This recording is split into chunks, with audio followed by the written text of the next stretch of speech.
Hi everyone, Happy New Year.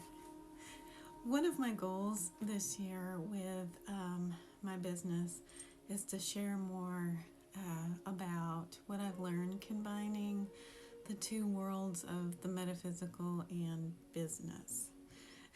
So I have a lot of people first and foremost say, how do you navigate through a tough regular worldly business type of world as an empath and an intuitive?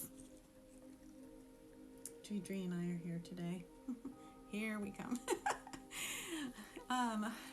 Right now I work remotely, so I've been both in person and remote and have quite a few years experience in business of all types of disciplines.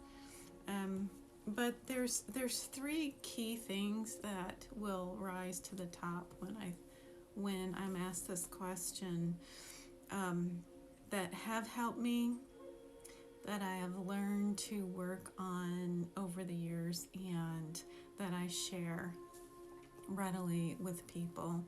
The first thing is know how to control your sensitivity. So in other words, you might be extremely intuitive and sensitive empathetically and psychic and medium and all of these things together, but it's important to be able to also have the discipline to turn those down a little bit. I will do this by, during my day, especially if I know I'm going to have a lot of meetings or interaction or even going out in public, just setting the intention over my heart for spirit, just to keep me protected and keep those gifts quiet. So I'm not wide open to receiving, especially in the medium realm. I'm very strict with this. My intentions are very strict with whom I allow and when I allow to be spoken to, but keep that dialed down. If you're tired and say your day's a little harder, you don't want to drain yourself anymore than the work you're doing will already lead to that. So it's okay to say, keep me quiet today, keep my empathy dialed down where I'm not picking up, and I've had responses of, well, intuition is good. Intuition is good. You do want to be intuitive, but there's a difference between I know something is going to happen and picking up information from every meeting you're in, or especially if you're in a high volume meeting. Remote work with being in these meetings with a lot of people, I personally do not want to hear everything going on with that person from their guides and their spirits, and but you think it might be easy, or you think it might be, well, that just everybody should know, that should be one thing everybody should know, but you don't. And sometimes you're not aware of it until you get to the end of the day or halfway through your day and you realize, why am I so tired? Why did that affect me? Why do I feel like I want to cry? Why am I so angry? So that's the first thing. Now the second thing, on your professional development, invest your time in some really strong emotional intelligence training. Lost that word for a minute. No, invest your time in some really strong emotional intelligence training. And I say invest because you always want to expand your ability to handle hard conversations, keep conversations intact, keep conversations on point.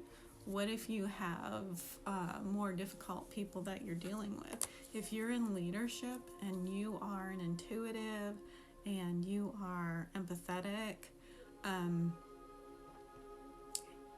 some days can be harder than others, right?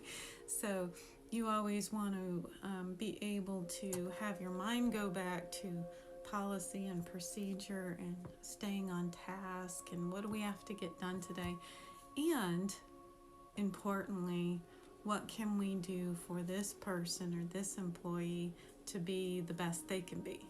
How can we help? And if you're in meetings after meetings or you have time with your staff, that can be a lot on some days. And you want to be fresh for each person and you want to give them the best of you.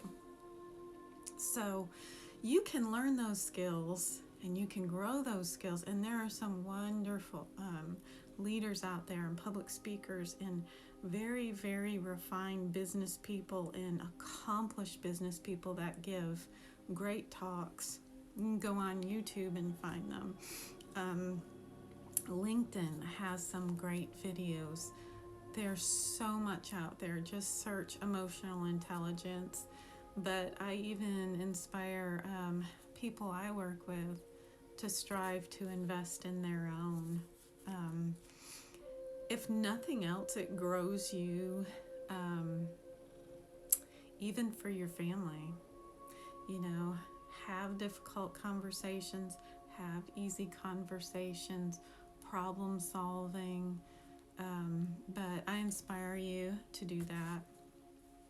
The third and final thing I think I would share today, and I would say this is probably the most important daily thing, and I've posted about this before. Cleanse yourself every day. Every day. The last thing you do. I do this when I shut my computer off. Before I even think about recording or posting, the most important thing I can do. You can give yourself a dry bath. You can also set your intention for anything that has unintentionally or intentionally attached itself to you, that you cleanse that back through the love and light and send that back, and that anything you gave away, get that energy back. Ask for it back. We give a lot during the day, don't we? So ask for it back. Ask for it to come back through your spirit guides, love and light, with harm to none. Bring that back. And I've done that in one of my, I don't know which reading it was I did that in, but it was